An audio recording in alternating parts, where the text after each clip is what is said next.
Powered by the Montana Television Network. This is the Noon News from Montana's news leader. Good afternoon, and thanks so much for joining us today. I'm Aja Goare.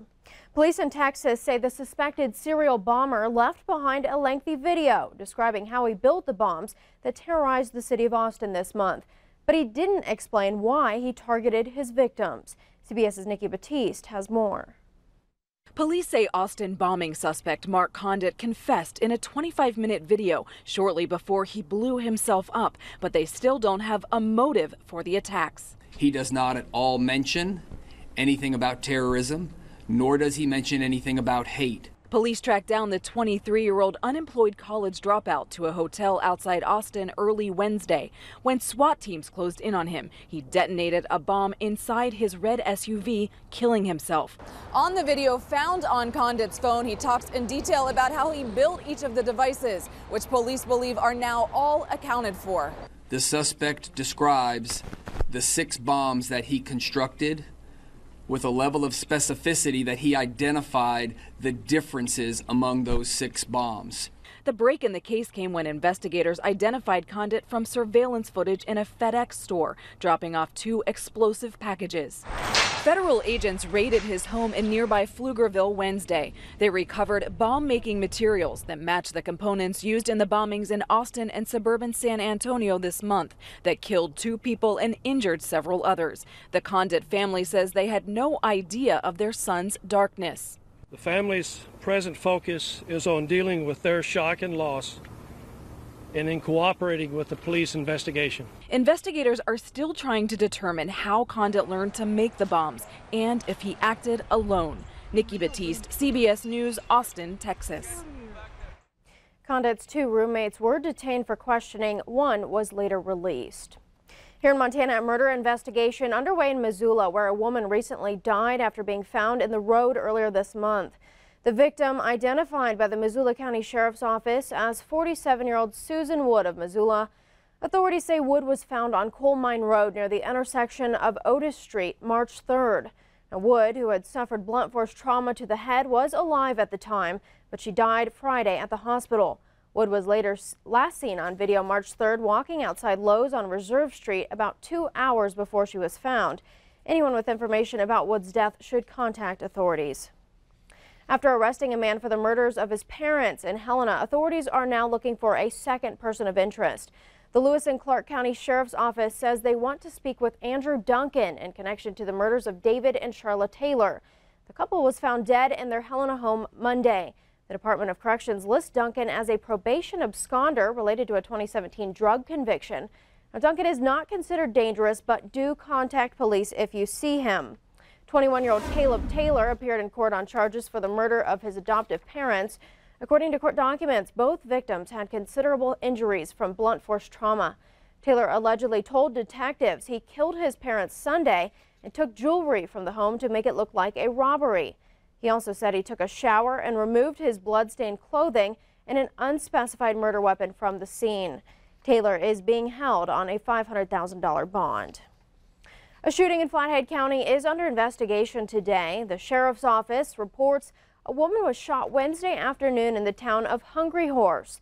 Deputies found the 57-year-old woman laying outside a house with a gunshot wound to the abdomen. The victim was airlifted to the hospital, where she remains in stable condition. 62-year-old James Erickson was arrested on a charge of felony assault. Additional charges, though, may be filed. A Missoula County Sheriff's deputy resigns amid allegations of misconduct with at least one underage girl.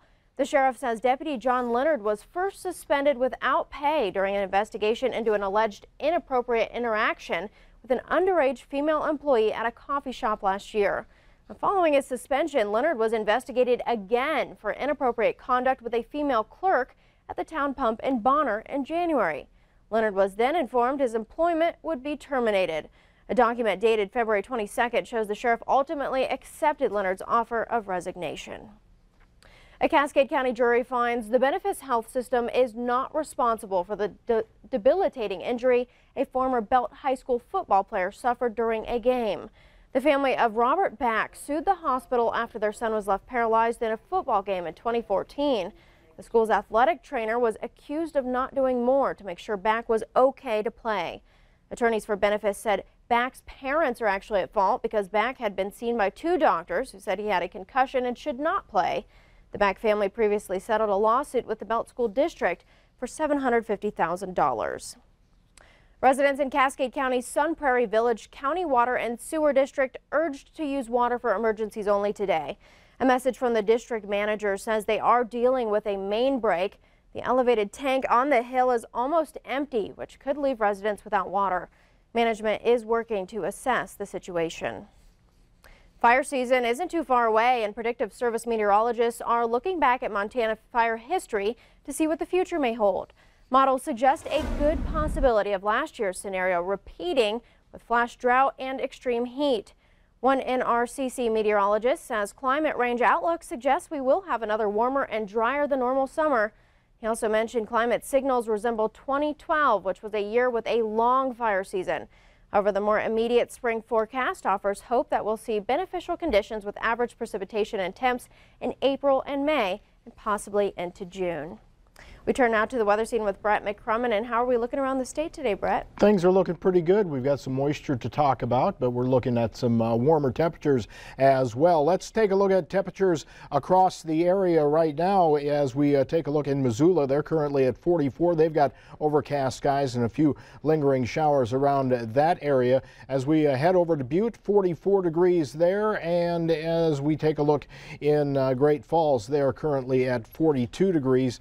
And in Helena right now, 45 degrees with a mix of sun and clouds.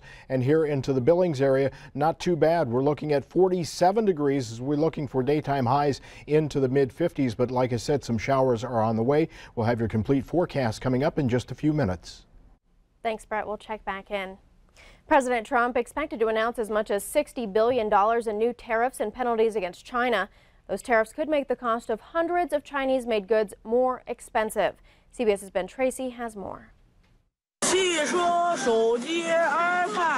This video posted Thursday by Chinese media shows kids talking about a trade war with the U.S.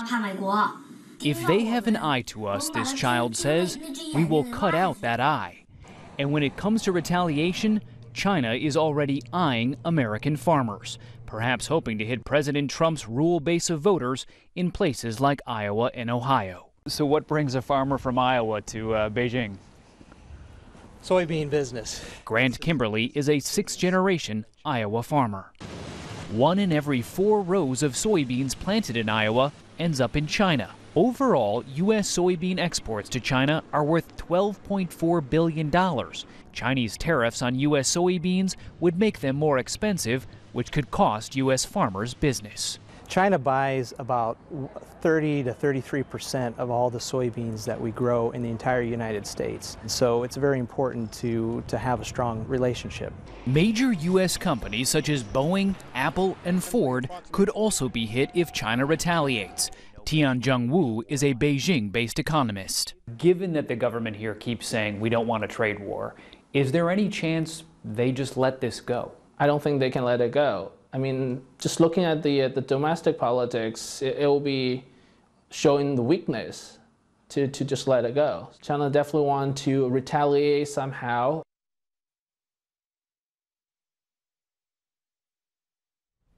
And the president did just sign that memo making it effective moments ago, saying that new tariffs would be on the way. Still ahead on the noon news, police in California under investigation themselves for killing an unarmed black man. Details when we come back. But first, Brett has our weather forecast. Stay with us.